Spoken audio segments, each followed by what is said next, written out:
So with what you're doing now, and I get to see a little bit of what you're doing now, and I mean, you're basically on the front edge of where that industry has gone to and kind of how it's developed.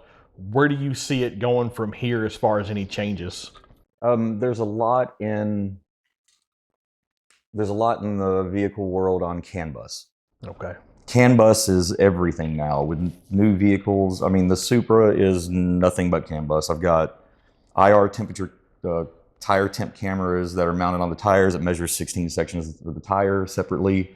That's all CAN bus into my ECU Master ADU display, which that data, I send a fake 0 to 5 volts based on tire temperature when I'm in the water box that goes to the EMU that I use for to retard the timing, so I'm not bouncing off the rev limiter, just kind of like a tire speed, Right.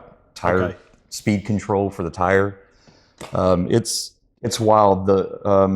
As long as you can find something that has the logic. Megasquirt was pretty good about, you can build it and you can contact the people who can make you firmware.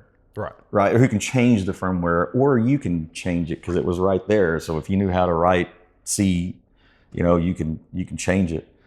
I always screw it up, but that, but you can write your own stuff in there. I kind of got a little bit good at it, but the ECU Master stuff, they don't want people to just have to ask for something all the time. So Right. the logic is there. It's about as open source as a closed source firmware can be.